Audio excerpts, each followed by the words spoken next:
Shalom, salam sejahtera bagi kita semua. Kita bersyukur pada hari ini Tuhan masih menjaga kita, melindungi kita, dan bersama-sama dengan kita melewati satu pekan yang sudah berlalu. Dan hari ini kita bersyukur di mana Tuhan masih memberi kesempatan kepada kita untuk bisa kembali belajar bersama-sama kebenaran firman Tuhan. Nah, apa kabar Bapak Ibu Saudara? Saya berharap kita semua selalu dalam keadaan yang sehat, terlebih lagi selalu dalam lindungan Tuhan. Nah, saat ini video khotbah kali ini kita mengambilnya di satu tempat yang baru. Kalau beberapa minggu yang lalu kita mengambil video khotbahnya di kebun teh. Nah, saat ini kita mengambil video khotbah yaitu di tempat yang baru, tepatnya di Logoland. Nah, kalau kita melihat bagaimana tempat ini sangat indah sekali dan suhunya juga cukup dingin, dan saya kena percaya bahwa kita semua sangat diberkati oleh Tuhan. Nah, saat ini kita akan belajar bersama-sama kebenaran firman Tuhan. Mari kita mempersiapkan hati kita masing-masing dimanapun kita berada. Tapi sebelumnya mari kita bersatu dalam doa. Kita bersatu dalam doa. Kami bersyukur Tuhan pada hari ini karena kebaikan Tuhan, kasih dan anugerah Tuhan dalam hidup kami, sehingga kami masih ada, masih bisa bernafas, masih bisa menikmati hari-hari ini. Kami percaya itu semua karena kesempatan yang Tuhan berikan kepada kami. Terima kasih Bapa untuk penyertaan Tuhan yang sungguh luar biasa dalam hidup kami sepanjang satu pekan yang kami lewati. Kami bisa melewati semuanya itu semua karena kebaikan Tuhan, kemurahan Tuhan, terlebih lagi karena Tuhan yang memimpin hidup kami. Saat ini Tuhan, sebagai rasa ucapan syukur kami rindu Tuhan belajar bersama-sama merenungkan firman-Mu. Kiranya Tuhan Engkau berserta dengan kami. Setiap jemaat Tuhan yang ada di rumah, kiranya Tuhan juga memberkati. Terima kasih Bapa, kiranya Engkau pimpin kami dari awal, pertengahan hingga berakhirnya. Kiranya Tuhan yang beserta dengan kami. Dalam nama Tuhan Yesus kami sudah berdoa. Haleluya. Amin. Nah, Bapak Ibu Saudara-saudaraku yang dikasih oleh Tuhan, hari ini kita akan belajar bersama-sama satu bagian firman Tuhan yang mungkin sudah tidak asing lagi bagi kita, tapi saya rindu kita semua merenungkannya bersama-sama dari kitab Keluaran pasal 15, kitab Keluaran pasal 15 ayat 22 sampai dengan yang ke-27. Saya akan membaca firman Tuhan ini bagi kita semua. Bapak Ibu yang ada di rumah, jemaat Tuhan yang ada di rumah, maupun setiap kita yang mendengarkan, yang melihat video ini dimanapun berada, kiranya kita mempersiapkan diri kita masing-masing. Demikian bunyi firman Tuhan di Mara dan di Elim. Ayat yang ke-22, Musa menyuruh orang Israel berangkat dari Laut Teberau. Lalu mereka pergi ke padang gurun Sur. 3 hari lamanya mereka berjalan di padang gurun itu dengan tidak mendapat air. Ayat yang ke-23, sampailah mereka ke Mara, tetapi mereka tidak dapat meminum air yang di Mara itu karena pahit rasanya. Itulah sebabnya dinamai orang tempat itu Mara. Ayat 24, lalu bersungut-sungutlah bangsa itu kepada Musa. Kata mereka, apakah yang akan kami minum? Ayat 25, Musa berseru-seru kepada Tuhan, dan Tuhan menunjukkan kepadanya sepotong kayu. Musa melemparkan kayu itu ke dalam air, lalu air itu menjadi manis. Di sanalah diberikan Tuhan ketetapan-ketetapan dan peraturan kepada mereka, dan di sanalah Tuhan mencoba mereka. Ayat 26, firman-Nya, jika kamu sungguh-sungguh mendengarkan suara Tuhan Allahmu dan melakukan apa yang benar di matanya dan memasang telingamu kepada perintah-perintahnya dan tetap mengikuti segala ketetapannya, maka aku tidak akan menimpakan kepadamu penyakit manapun yang telah kutimpakan kepada orang Mesir, sebab aku Tuhanlah yang menyembuhkan engkau. Ayat 27, sesudah itu sampailah mereka di Elim, di sana ada 12 mata air dan 70 pohon korma, lalu berkemahlah mereka di sana di tepi air itu. Demikian jauh pembacaan firman Tuhan kita hari ini. Berbahagialah kita yang membaca, merenungkan, serta melakukannya dalam hidup kita hari lepas hari. Tema kita hari ini yang akan kita pelajari bersama-sama adalah di Mara dan di Elim. Sekali lagi tema hari ini adalah di Mara dan di Elim. Nah, Bapak Ibu saudara-saudaraku yang dikasihi oleh Tuhan,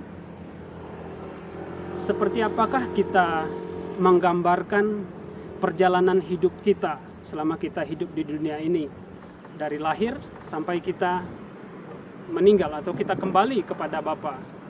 Banyak orang yang mengatakan bahwa kehidupan ini seperti roda yang berputar, kadang di atas, kadang di bawah, yang artinya kadang kita senang, kadang kita susah, kadang kita bahagia, kadang kita sedih. Nah, bagaimana pendapat kita semua? Mungkin kita berbeda-beda.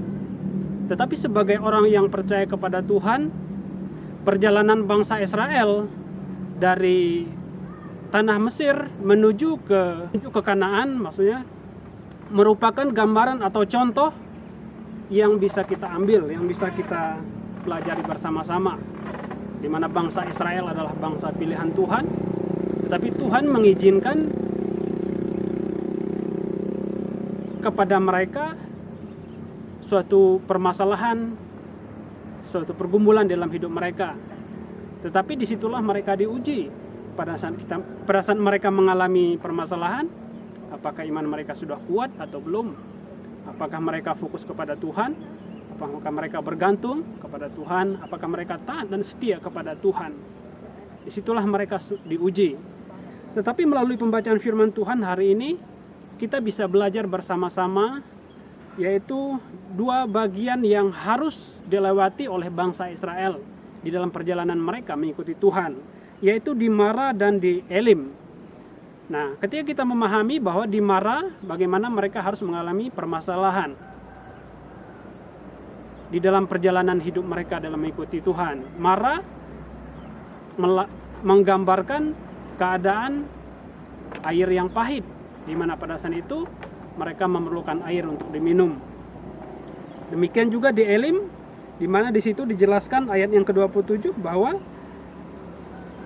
Tuhan menyediakan apa yang mereka perlukan, yaitu ada 12 mata air dan 70 pohon korma di sana.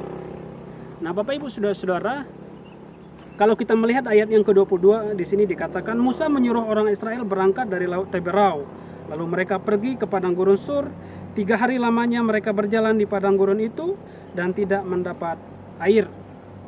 Nah, Bapak Ibu saudara, kalau kita melihat bagaimana di sini dikatakan bahwa bangsa Israel berjalan selama 3 hari lamanya mereka di padang gurun dan tidak mendapatkan air. Nah, apa yang kita rasakan, apa yang kita pikirkan, atau apa yang kita mengerti ketika kita mendengar, ketika kita membaca bagian firman Tuhan ini bahwa 3 hari lamanya mereka berjalan di padang gurun, mereka tidak mendapatkan air. Seharusnya sebagai manusia mereka pasti kehausan. Ya, 1 hari aja kita tidak minum pasti kita kehausan. Tetapi dikatakan bahwa 3 hari lamanya mereka berjalan di padang gurun tidak mendapatkan air, tapi mereka tidak mengeluh, tidak bersungut-sungut. Nah, apa penyebabnya? Kalau kita melihat di dalam Keluaran pasal 14 ayat yang ke-30 dan 31 di sini dikatakan bahwa demikianlah pada hari itu Tuhan menyelamatkan orang Israel dari tangan orang Mesir, dan orang Israel melihat orang Mesir mati terhantar di pantai laut. Ketika dilihat oleh orang Israel betapa besarnya perbuatan yang dilakukan Tuhan terhadap orang Mesir, maka takutlah bangsa itu kepada Tuhan, dan mereka percaya kepada Tuhan dan kepada Musa hambanya itu. Nah, Bapak Ibu saudara-saudara, di sini kita bisa memahami bahwa seringkali ketika kita mengalami pertolongan Tuhan, Ketika kita mengalami kehidupan yang bahagia, berlimpah berkat Tuhan, kita merasa seakan-akan Tuhan menolong kita, Tuhan ada di pihak kita. Dan bahkan kita takut kepada Tuhan, kita taat, kita setia kepada Tuhan. Sehingga kita menyadari bahwa Tuhan adalah segala-galanya dalam hidup kita. Tetapi terkadang kehidupan kita diuji oleh Tuhan. Karena tidak selamanya kita bahagia, ada waktunya kita sedih. Sama seperti yang dialami oleh bangsa Israel. Kalau kita melihat di sini dikatakan bahwa sampailah mereka ke Mara, tetapi mereka tidak dapat meminum air yang di Mara itu, karena pahit rasanya. Itulah sebabnya dinamai orang tempat itu Mara. Lalu bersungut-sungutlah bangsa itu kepada Musa, kata mereka, apakah yang akan kami minum? Nah Bapak Ibu, saudara-saudaraku, ternyata apa yang dialami, apa yang dirasakan oleh bangsa Israel tidak bertahan lama. Setelah mereka mengalami pertolongan Tuhan, mereka takjub kepada Tuhan. Bertahannya hanya 3 hari saja. Nah, setelah 3 hari, mereka membutuhkan sesuatu, yaitu mereka membutuhkan air untuk diminum. Tetapi hal yang sangat menarik bahwa di sini mereka tidak meminta kepada Tuhan. Mereka tidak berseru kepada Tuhan, tetapi mereka justru bersungut-sungut, mengeluh, dan bahkan menyalahkan Musa. Nah, di sini kita bisa belajar bahwa iman bangsa Israel belumlah teruji, belumlah kuat. Artinya, ketika mereka merasa ditolong oleh Tuhan, mereka merasa senang, bahagia, dan takut kepada Tuhan. Tetapi ketika ada masalah datang, ada persoalan hidup yang menimpa mereka, tidak sesuai dengan apa yang mereka harapkan, mereka bersungut-sungut kepada Tuhan. Nah, yang menjadi pertanyaannya bagi kita, bagaimana dalam hidup kita? Ketika kita merasa bahwa kehidupan kita tidak berjalan sesuai dengan apa yang kita harapkan. Nah, salah satu contoh di mana saat ini kita bergumul menghadapi persoalan hidup berkaitan dengan virus corona. Sampai saat ini virus corona juga belum selesai-selesai. Pemerintah sudah berjuang sedemikian rupa, dan bahkan kita semua sudah mengikuti aturan pemerintah, protokol kesehatan yang ada. Tapi toh nyatanya virus corona masih ada hingga pada saat ini. Apa yang harus kita lakukan? Kita mengeluh, kita bersungut-sungut kepada Tuhan, kita menyalahkan orang lain, atau menyalahkan pemerintah kita. Nah, sebagai orang percaya, kita hanya berserah kepada Tuhan. Kita hanya memohon kepada Tuhan, dan kita harus selalu berdoa kepada Tuhan. Karena saya akan percaya bahwa Tuhan akan menjawab doa kita tepat pada waktunya. Tuhan tidak akan pernah meninggalkan kita. Ayat yang ke-25 di sini dikatakan bahwa Musa berseru-seru kepada Tuhan, dan Tuhan menunjukkan kepadanya sepotong kayu. Musa melemparkan kayu itu ke dalam air, lalu air itu menjadi manis. Di sanalah diberikan Tuhan ketetapan-ketetapan dan peraturan kepada mereka, dan di sanalah Tuhan mencoba mereka.